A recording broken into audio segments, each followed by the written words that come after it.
The story begins with a little boy walking alone in the forest. He was calling his brother, and said that he'll never talk to him again. He slowly walked forward while calling his brother stupid and saying that he hated him.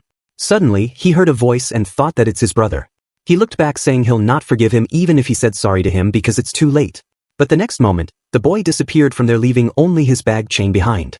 There's a cave entrance here so someone might have dragged him in. After some time, a girl named Yasmin was walking on the road holding her mobile like she's recording a vlog. She first said hello to her viewer and told them that today, she's way out here in prefecture, deep in the mountain of Mt Shirao. She asked her viewers if this name seems familiar to them. She answered herself that of course it does. This place is a hot topic in the occult world, home to the legendary man-eating cave. And today, she's gonna dive headfirst into the truth. Behind all those rumors and creepy disappearances floating around this town. Inside a bus, a boy was sitting who was watching Yasmin's vlog. He couldn't believe that Yasmin actually went to that place. Inside the bus we see that only this boy is sitting. After some walking, Yasmin found a guy and asked him if he could answer some of her questions. She said that she's looking into the case of the missing kids around here and asked him if he knows something about it. The man just laughed and said with a smile, "From the media? Huh? Bold of you to show up. You want to get decked? Get lost." The boy saw the man's response through the video and said that he's still a menace. The boy mentions that it's been 5 years since the coming-of-age ceremony, and nothing's changed. Not the town, not the people. The boy left the bus and reached his home. Outside his house, a dog was leashed up, it started barking at the boy. He couldn't believe that his own dog is barking at him now. But he understands why this is happening. He left Tokyo after they got Hana. The boy entered the house and announced that he came back. Someone answered that they just finished a call with Yokata. The boy looked around the house and thought that it's all exactly the way he left it. Right then, Hajime saw a closet filled with many different toys. He was really happy to see them and said that that era was the absolute best. He picked up a toy and called it Vigilitor. He said that this is the most brutal and most terrifying villain ever. While looking around, he found a picture which made him a little sad. In the picture, there seems to be Hajime with his friend. He thought that they didn't talk for 5 whole years and wondered if they'll still be friends. He thought it's just wishful thinking, and said that there's no way someone like Hajime could hang out with UMI. Right then he received a message from UMI. He said that they are getting together and also invited Hajime. When he saw the message, he thought that small towns are really creepy because he never told anyone he came back, but UMI still knows he has returned. The next moment, all the old friends got together and were sitting in a hotel. A girl asked a guy named Riku about his married life. She asked him if everything's going well with that adorable wife of his. Riku didn't answer and said that they just sat down and she's already jumping into that. He asked Akane if she had ever heard of taking things in order. Akane heard that and asked Riku to not be dramatic. She assumes that Fubuta, the girl who was sitting beside her, also wants to know about his married life.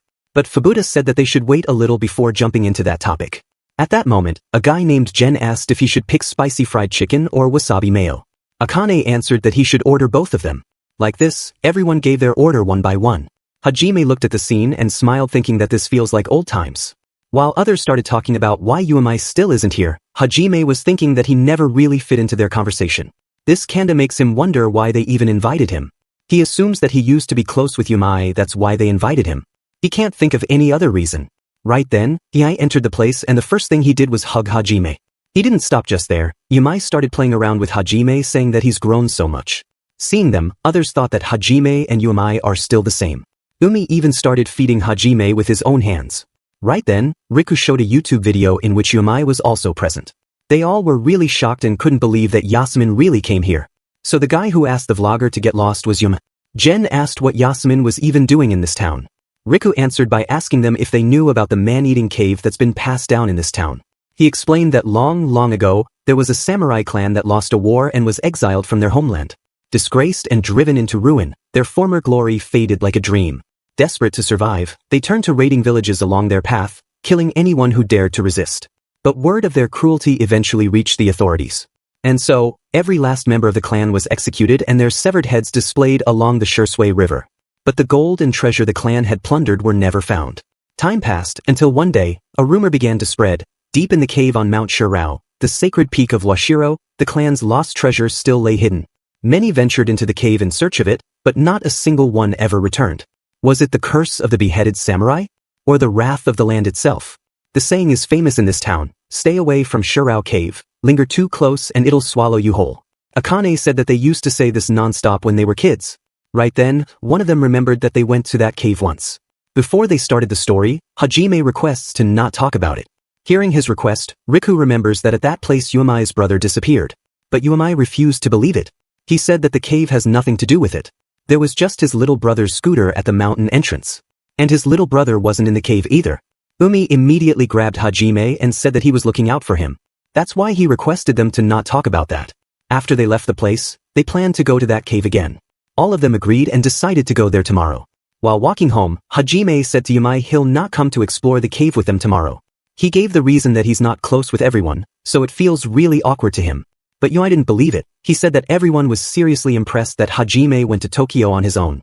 He said that even Fubuta was impressed that Hajime is chasing his dreams.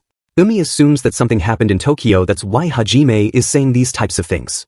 So he asked Hajime to just be the old Hajime while he's here. But the next day, something unexpected happened. Hajime was buried alive after the cave collapsed on him. He don't know how much time has passed since he got buried here. He wonders if the help is going to come or not. He started shouting that he doesn't want to die here, not in a place like this. Right then, Yumai appeared in front of him and blocked Hajime's shouting. He asked Hajime to stay quiet. He promised that he'll get Hajime out, but not yet. Because if he made a sound of some kind, that thing would come. Hajime was confused, wondering what Yumai is talking about. Umi pointed to the light in the deeper area of the cave and said that it's out there watching them from the dark. Someone other than them. Not someone, but something. Suddenly, Hajime's vision was blocked and he just heard a warning, it's coming. Hajime couldn't see anything and wondered who was coming. Right then he saw Yasmin's face emerging from the dark. Hajime was about to think that she's here to save them when Yumai asked him to not look. It turns out that this is just Yasmin's head. A monster appeared in front of them who was wearing Yasmin's head like a medal. Seeing the monster, Hajime remembered a saying, stay away from the Shirao cave. Linger too close and it'll swallow you whole. That place is hell. The man-eating cave. Besides Yasmin's head, the monster was also wearing Yuemai's younger brother's bag chain. While vlogging, Yasmin went near the cave. She walked up the mountain while panting, and after walking up, the first thing she saw was a kid's shoe. 3 hours before the cave-in, Umi and Hajime met with their friends. They have packed all the food and other things that needed to explore a cave and headed toward the cave. While walking, Jen said that it's so hot today. He asked who thought mountain climbing was a good idea. He said that they should be home gaming but they're dragging themselves in these mountains. Hearing that, Hajime asked him why he came here. Jen answered that he came here because whenever Yumai invite them somewhere, he feels like something fun will happen. Umi was standing at the end of the cliff and was shouting. Seeing him, Jen got an idea. He took out a fake snake and threw it toward him. Umi was about to fall down, but he held up the rock and came back up. After having some fun, they continued their journey. A moment later, they reached a shrine and spent a minute praying there. While leaving, they saw a person sitting near a wall. They thought that it's a priest who is just sleeping, so they decided to ignore him. But suddenly, the person appeared behind them and started saying random things like, the cave devours all, the cave is watching. You must not go. He continued, the cave longing to feed. It sees us, the cave is. Before that person finished, they all ran away from there. Surprisingly, when they stopped running, they were standing in front of the cave's cave-in. Seeing the cave-in, they assumed that it collapsed during last year's typhoon. Because there's no proper was to enter the cave, they decided to go back. Hajime was relieved because now he didn't have to take the risk. Others were also happy. While their way home, they saw a pile of trash. They decided to stop for a while and look around. But when they were looking around, they saw a hole that was really deep. Umi assumes that this hole could be connected to the cave system. He decided to just take a quick peek when suddenly, the ground started shaking. Because of that, the hole became bigger and they all fell down. And this is how Hajime got buried under the soil. In the present, there's a cave monster in front of Yumai and Hajime. The monster jumped around and while showing Yasmin's face, he pointed at them. Suddenly, the monster grabbed Hajime's leg and took him out of the soil. Before the monster could take away Hajime, Yumai grabbed Hajime's arm. Seeing that, the monster let out a growl and was about to attack them when Riko arrived there with a flashlight. The monster saw that others were here, so it ran away. The group immediately asked if someone else was with them. Jen seemed to notice the head of a girl being held by someone, so he got really scared. Others heard what Jen was saying about head and got really shocked. They couldn't believe it until Yumai revealed to them that streamer Yasmin had been killed by that thing. Even though Yumai doesn't know what that thing was, he knows that that thing is really dangerous. Umi picked up the phone and pointed the light at a hole nearby. Inside the hole, there were tens of hundreds of school and some other random things. Seeing them, Hajime remembered what that weird man said to them about the cave is watching. With that, Hajime realizes that this is the man-eating cave. Now the entrance is completely blocked. They don't know what to do now, they're trapped here. Jen asked Riku what they should do now because Riku is a firefighter. Riku said that they have to stay put for now. He explains that in mountain rescues, wandering around can make it way harder to get found. He said to them that he told his wife that he'd be in the mountains this morning. So by dawn, she'll probably file a missing person report through his coworkers. Which means they have to wait until dawn. Right then, Fubuda reminds them about the priest they saw outside the shrine. She said that there's a chance that the priest might notice the collapsed cave. Hearing that, they remembered the things that the lunatic priest was saying to them. The things like the cave devours and it's watching. Akane guessed that that priest was talking about the monster living inside the cave. Before they thought anything further, they heard a shout from Yumu. "I found it." Riku asked him what he found. Umi picked up a shirt and said that it's Taiyo's, who is his younger brother. He remembered that the monster had his brother's keychain around its neck. He didn't want to believe, but this proves it. He got up and said that it's insane. Taiyu was here. He said that it's no wonder they never found him, no matter where they searched. He was about to say a what if, but Riku stopped and asked him to get his head straight. He reminds him that it's been 12 years since Taiyu went missing. But he didn't stop. He said that Taiyu's been alone here all this time. He concludes that Taiyu is alive. That's why he decided to go on ahead. Hearing that, Akane reminds him that they agreed to stay put. But Hajime didn't listen and said that he's with Umi. Even though Hajime agreed, others didn't agree. They thought that moving from here will be danger, and there's also a monster lurking around in this cave. Suddenly, Yai pointed toward a direction and said that his clothes have been fluttering for a while now. Which means, air's flowing. And where there's airflow, there's an exit. At that moment, Riku noticed something and pointed toward Hajime's arm. Hajime looked at his arm and realized that it's broken. He shouted really loud because now he also started feeling pain. The next moment, Yumai was carrying Hajime in his back, while the other were also walking behind him. Hajime said that his legs are fine, but Yumai didn't let him walk himself, saying that he is still bleeding, so he should rest. Hearing that, he reminds Yumai that he's also injured. Umi answered by asking Hajime to not compare his body with his. Hajime is thankful because Fubuda is with them. She's a doctor, so she properly set Hajime's broken bone. Hajime thanked Fubuda and also Yumai for saving him. But Yumai said that he didn't deserve his thanks. He said that he dragged them into this mess, so when they got out, he'll treat them all to a meal. After walking for a while, they stopped at 7 p.m. and decided to rest and eat something. They took out the food and realized that if they split it up, each person would get 2 candies and 1 cookie per day. But it's close to impossible to survive with just this much food a day. Akane told them that they should try to save their phone and flashlight batteries. Light is the most important thing in the cave. After all the talking, they looked back and saw that Umi was already asleep. So they also decided to turn off all the lights and sleep. While all of them were sleeping peacefully, the cave monster appeared on top of Jen. Something came out from the monster's nose and it touched Jen's face. After some hours of sleep, when Jen woke up, he was completely fine and just thought that he had a bad dream. Beside him, everyone else has already woken up and Yue even ate all his food that meant to last for a day. Fubuda reminded him that the snake she gave him was supposed to last for a whole day, but he already ate it. Hearing that, you might guess that Fubuda is the type of girl that saves the best for the last. He said that this is the reason she's not getting married. In response, Fubuda picked up a big rock and asked Yumai to say that again. With that, Yumai apologized and they started walking again. While walking, Jen was thinking about the dream he had last night. He thought that that dream felt too real. He felt that something like a tentacle actually touched him. Because Jen was walking really behind and was mumbling to himself for a while, so Hajime just hoped that Jen was okay. Umi said that Jen is always the sensitive type. All these incidents might just be too much for him. Telling that, Yumai said to Hajime that if he's really worried, he should go and talk to Jen. So Hajime did just that and went to talk to Jen. Seeing him, Jen assumes that Yumai got tired by giving piggyback rides to Hajime all this time, so he sent Hajime to Jen so he could carry him now. But Hajime refuses and says that he's here to ask him if he's alright. Jen answered that he's fine and asked Hajime what he thinks about the monster. Jen asked him this because Hajime saw the monster up close. Hajime answered that the monster looked human. But it wasn't, it was hideous, vicious, and had huge eyes. Hearing that, Jen realizes that all the stories about this cave were true and now they are stuck with a man-eating monster. Hajime then said that he thinks they aren't in immediate danger. That creature had plenty of time to attack them. But it didn't. Hajime assumes that the reason that monster didn't attack them is because it isn't confidence winning against 6 people at once. Jen was shocked and impressed because even in this situation, Hajime is really calm. At that moment, Yumai called everyone and showed them a phone with a selfie stick. They tried to turn it on, but its batter was dead. Fortunately, Fubuda had a power band so they easily started charging the phone. While the phone was charging, the dumb Akane with the survival instinct of a fart, decided to move around alone.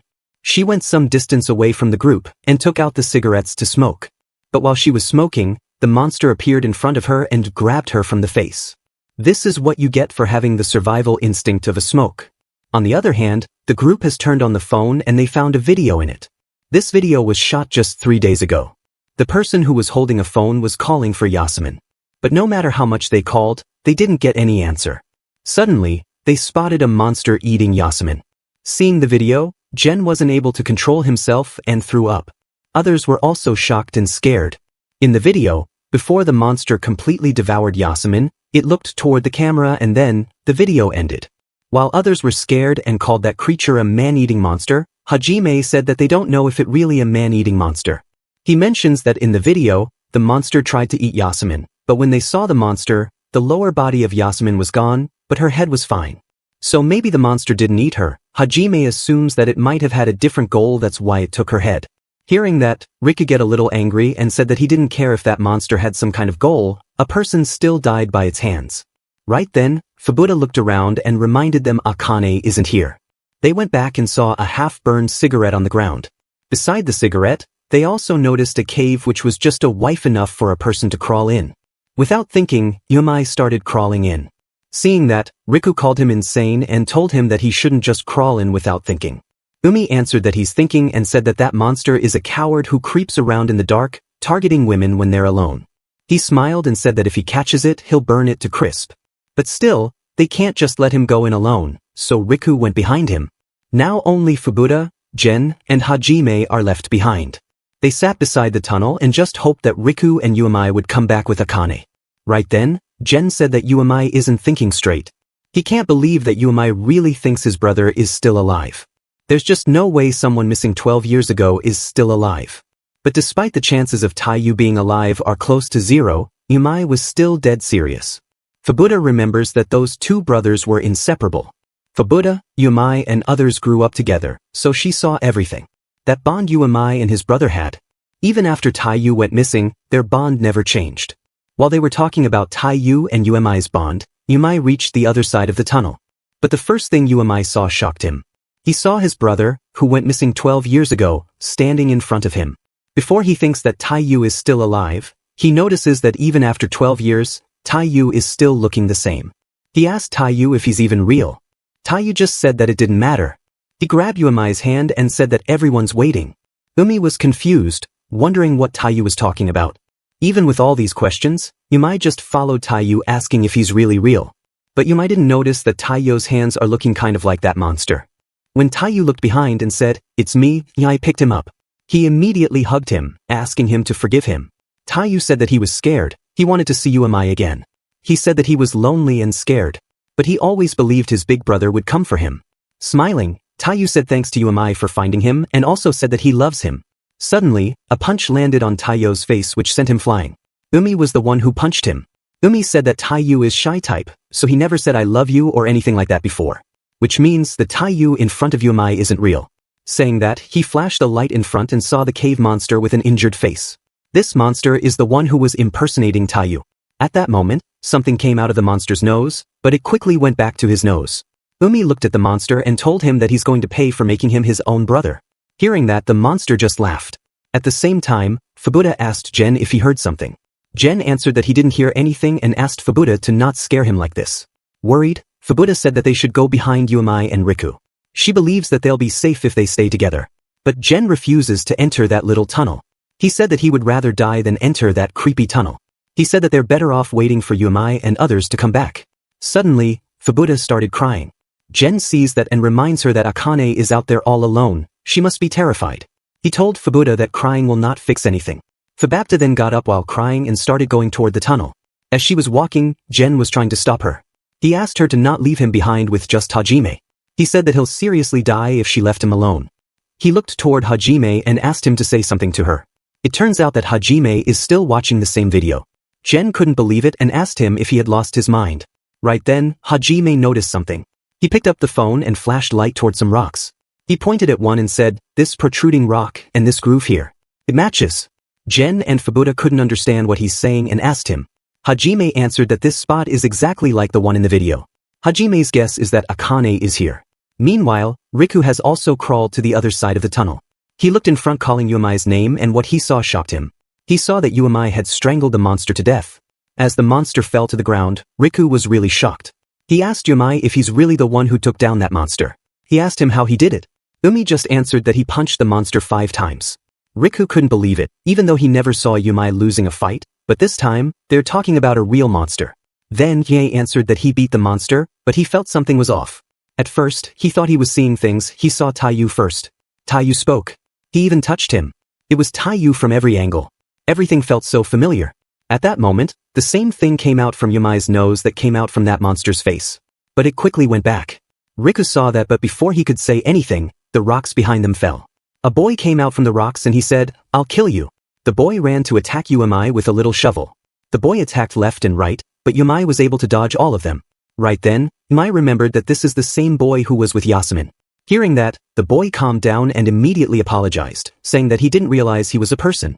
Riku asked him to not worry, because stuff like him is nothing for Uemai. With that, the boy apologized once more and introduced himself. He said that his name is Marika. He came here with Yasmin to help her shoot. Umi then mentions that they saw his phone. He knows that they went through a lot. Marika made a sad face realizing they saw that monster too. After that, Ye asked him how he even got into the cave. He mentions that when Uemai and his friends came, the entrance was sealed. Marika answered that the entrance was closed, and they couldn't get in front there. So they searched the mountains, hoping to find another way inside. It was getting dark, and just as they were about to head back, something jumped out of the bushes and attacked them. Next thing they know, they were already inside the cave. Now long after that, Yasmin began to panic, like she was seeing something. Then she ran off, all by herself. And what Marika saw after that was exactly what Uemai and his friends saw in that video. He said that he got so scared, so he just kept hiding. Hearing the story about how Yasmin and Marika got dragged into the cave, Uemai conclude that that monster can move freely in and out. Right then, Uemai mentions that there's another exit. This made Marika cry. He was thinking that he's going to die in this place. He's so glad that Uemai and his friends came. Guys, I just realized that Marika is a girl, not a boy. So I'll change her pronunciation from this point forward. Marika continues her story. She said that after a few days she started hearing things. Seeing things too. She couldn't tell what was real anymore. Even when she attacked Uemai, she thought she was just swinging at another hallucination. Learning that, Uemai asked her what she saw and also mentioned that he saw his missing brother. She answered that she saw her dead grandpa. At first she thought maybe he was a ghost, but he looked so real. She could even feel his hand touch hers. Riku was really shocked and said that both Uemai and Marika were hallucinating. This can't be a coincidence. He said that there's something seriously off with this cave. Umi said not just the monster, something more. On the other hand, Jen and Fubuta asked Hajime what he means that Akane's here. Hajime answered that he noticed when he rewatched the video. The rock formations, those ledges and curves, it's the exact same spot where Yasmin was killed. Jen heard that and again asked him why Akane would be here. Hajime pointed at the rock and said that the layout matches perfectly, but that rock wasn't in the video. Jen looked at the rock and immediately realized that it wasn't in the video. Fubuta went toward the rock and touched it.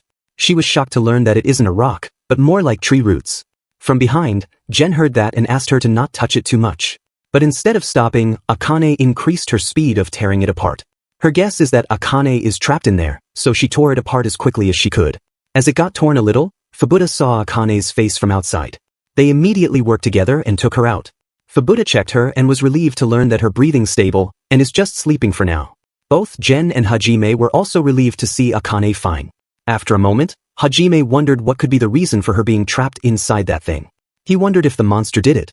Jen said that he saw this type of stuff in the movie. He guessed that monsters trapped her in that thing to lay eggs in her. Immediately, Fubuta asked him to shut up. As Fubuta and Jen were guessing, Hajime moved forward and touched that thing. When he picked it up a little, he noticed that it was wriggling. This looks like the same thing that we saw coming out from the monster's nose and also from Umi's nose. At the same time, Mariko was shocked to see that Uemai took down that monster. While Mariko was taking a look at the monster, Uemai said that that thing won't be hunting them anymore. He concluded that they just need to find a way out now. Right then, Marika noticed something. She pointed toward the monster on the ground and said, "This isn't the one that I saw." Right then, they heard some voices. From the dark, 2 feet appeared in their sight. At the next moment, we see Kid Hajime sitting in his house with some boxes. His mom called him from the outside. Then we see Hajime getting bullied by his classmates.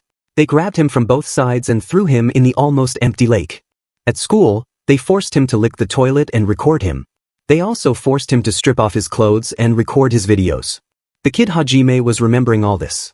All of this happened in his old school, before he shifted into this new town. His mother entered the house and asked Hajime if he's okay. Hajime smiled and answered that the ride made him a little sick. Hearing that, the mom decided to go out and greet some neighbors, but as she was about to leave, she gave Hajime a package and said that this is from his old friend. Hajime opened the envelope and looked at the paper and saw many bad things written on it about him.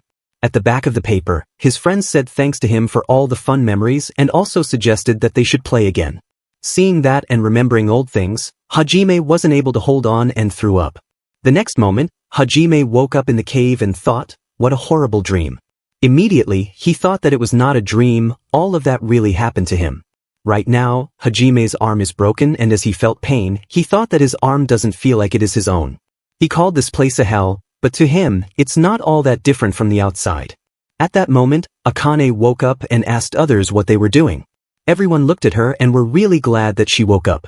They told her about everything that's going on and also told her that Hajime was the one who found her. She immediately thanked him. Then she said that while she was asleep, she had the most amazing dream. It was a bittersweet love story with her first crush. She said that wouldn't have minded staying in that dream a little longer.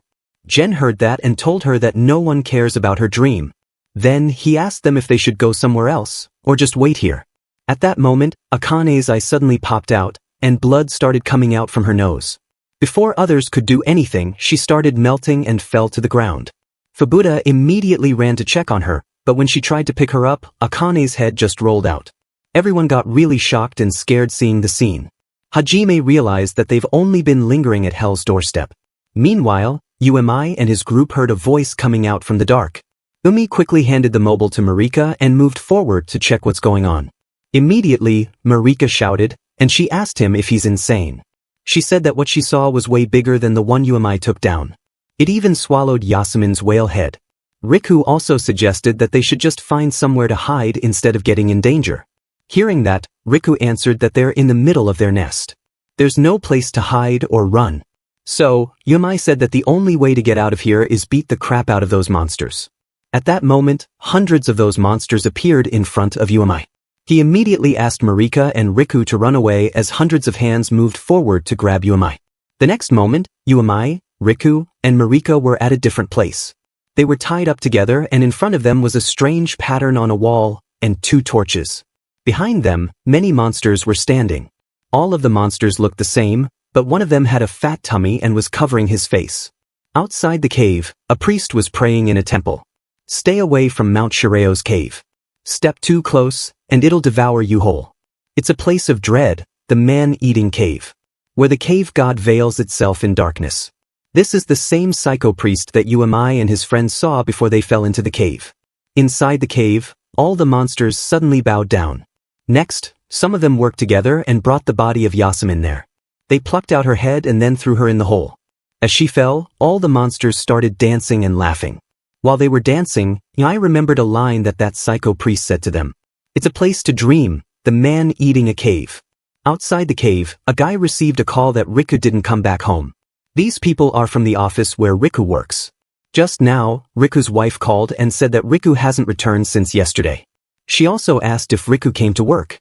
Other workers called it weird and said that they can't even get through to Riku's phone either. Then, the guy asked the boy who picked up the phone if Riku's wife said something else. The boy answered that Riku's wife mentioned growing up in the mountains. When the guy asked the boy which mountain, the boy answered Shirao Mountain. Suddenly, all the workers went silent, which made the boy confused. Immediately, all the workers started talking to each other about what they should do now. Some immediately called the police, and some decided to head out to find the Riku themselves. Seeing the scene, the boy was really confused and asked them what's going on. It turns out that this boy is new to this town, so he doesn't know that people here don't go near Shirao Mountain. Then he asked the boy to go check Riku's wife to see what else he could find. The next moment, Tsuyama was standing in front of Riku's house. Tsuyama called Riku's wife after introducing himself. While he was standing outside waiting for her to come out, he thought that Riku never talked about his wife, so this is his good chance to get to know her. A second later, Riku's wife opened the door and invited him inside. Tsuyama entered the house and after sitting down, he asked Riku's wife if could tell him more about where Riku went. She answered that yesterday morning, Riku suddenly said he was going to the mountains. That's all she knows. She said that Rick left the car behind, so the only mountain one can reach on foot from here is Shirao. Then, Tsuyama asked her if she knew whom Riku went with. Riku's wife didn't know with whom he went. But she can guess. She said that a Riku's friend had come back from Tokyo and he was going out drinking, so she guessed that he went there with them. Hearing all that, Tsuyama told her that the fire department and police have already organized a search team to find Riku. As he asked her to get rest, Riku's wife started tweaking. She started blabbering to herself that nobody knows about Shirao Mountain. Even the fire department and police won't touch the place. Suddenly, her expressions turned serious and she asked, "Did he leave me? Is that it?" Tsuyama was shocked hearing that and asked her to calm down, but she didn't listen. She asked him if he's hiding something from her. For some reason, she suddenly accused Tsuyama and his team of stealing Riku from him. She shouted loudly, "Where is my Riku?" This startled Tsuyama. He immediately excused her and went outside. In the car, Tsuyama wondered if Riku really left his wife because he hated her. As he thought that, he quickly refused it and just concluded that Riku's wife was in shock. That's why she was tweaking like that. At that moment, he received a call. He picked up the call and someone told him that Riku's not on Shirao Mountain. So the search has shifted to the river near the campsite. At the same time inside the cave, the person who was covering his face pointed at Riku. And as he did that, all the monsters started shouting and laughing. Seeing that, Riku started crying and looked toward Yumai saying, "I'm next to be offered as a sacrifice." Umi heard that and asked him to shut up.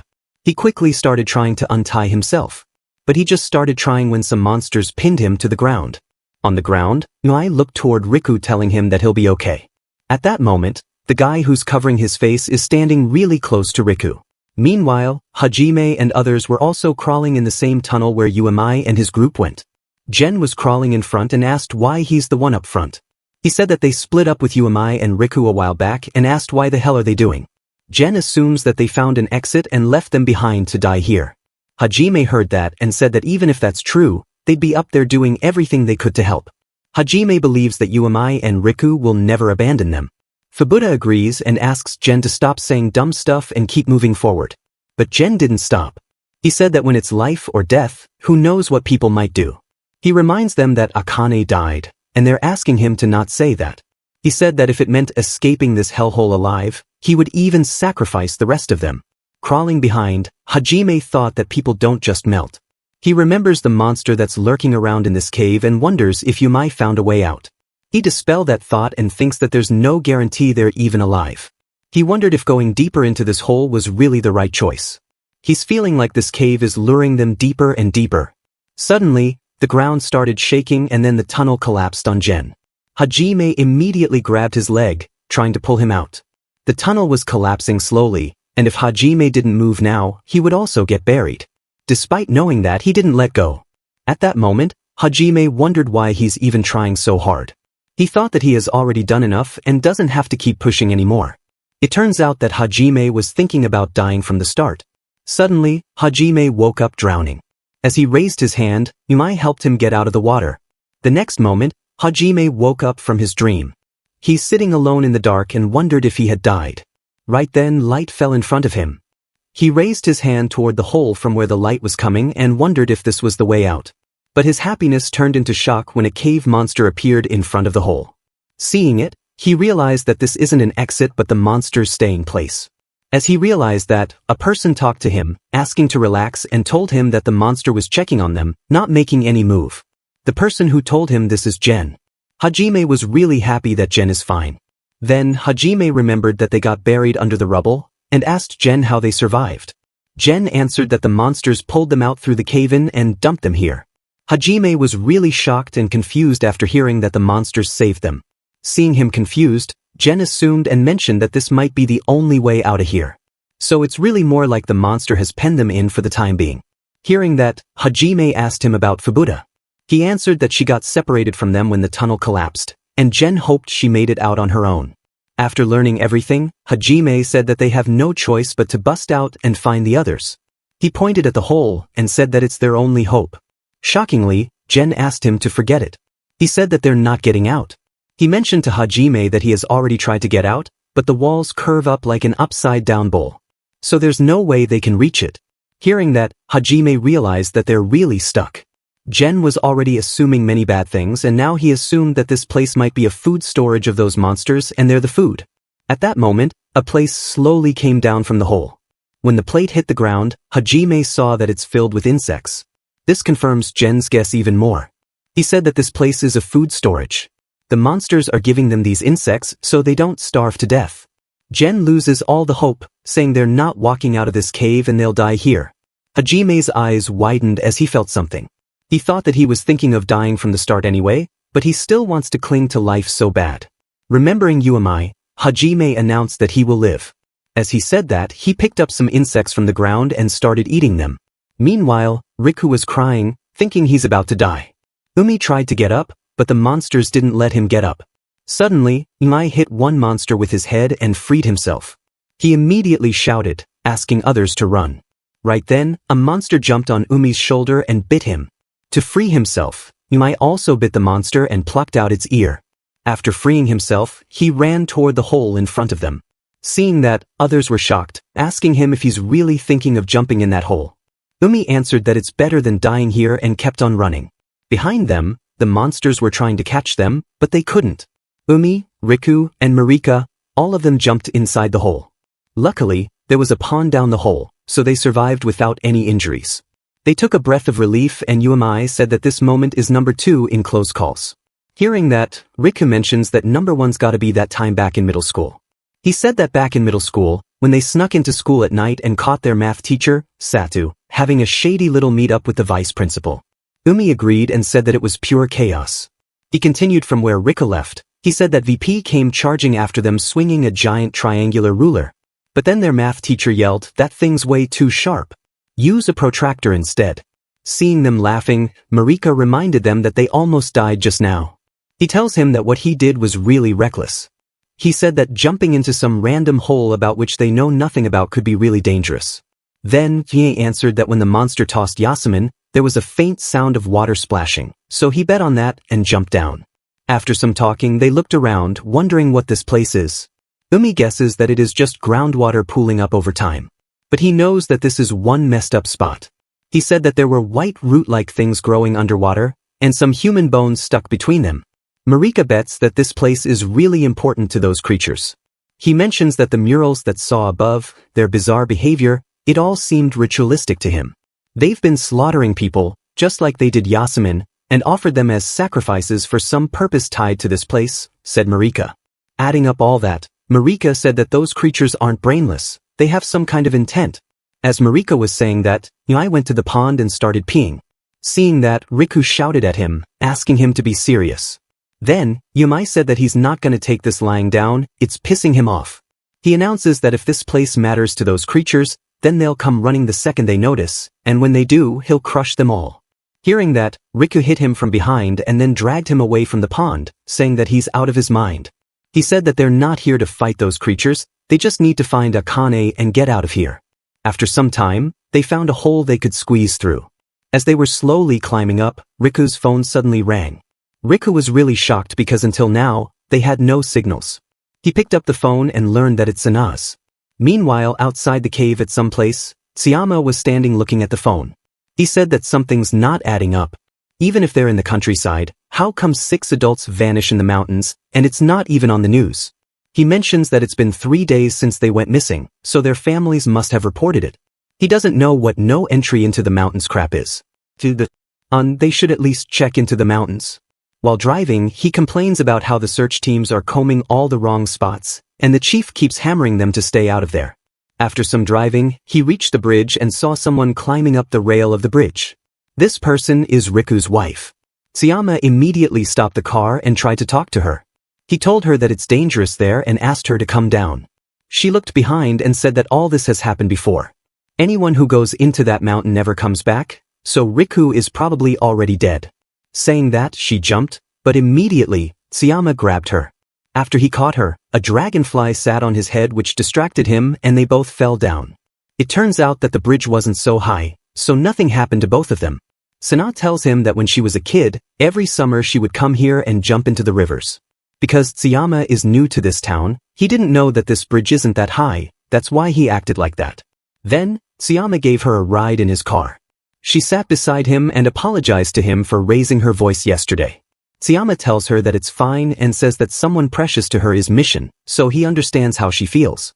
Hearing that, she asked him if the search made any progress. Tsuyama answered that they haven't gotten permission from the mountain caretaker, so they still can't go into MT Shirao. Sana heard that and said that it was the same back then. When she was in elementary school, there was a girl she was very close to. One afternoon, they played at the park after school, as they always did. They said goodbye and went their separate ways. At that moment, she didn't know that it would be the last time she would see her friend. Sana continues, saying later they found her hat at the food of MT Shirao. That's when people realized she must have gotten lost in there. But for some reason, the search was called off immediately. And a week later, her school's sports festival went on as if nothing had happened too. She said that everyone who gets tangled up with that mountain just disappears. She lost her dearest friend back then. And now, even her beloved Riku. The moment she heard the search had stalled, she knew she couldn't rely on the locals. No one would lift a finger to help. Suddenly, Sana grabbed Tsuyama's hand and said that he was the only one who came to her aid. She asked him to take her to that mountain. While saying that, she was thinking that this time she's going to get the person she cares about back. After leaving her home, Tsuyama left saying that they'll be going to that mountain tomorrow.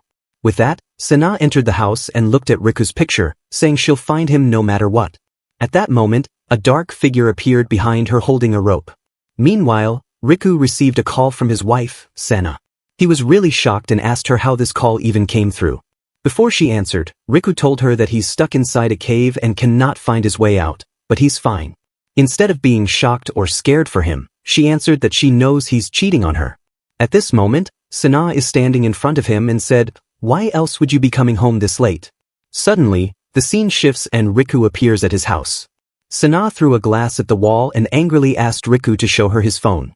Riku tries to calm her down, telling her that he was at the union drinking party with all the fire department guys, but she didn't listen and kept on saying that he's lying.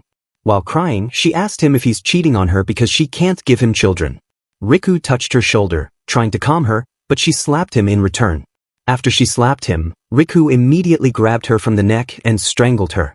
When she was about to die, Riku appeared back in the cave and started crying. He started saying that it's his fault, and apologized to Sana again and again. Subscribe for the next part.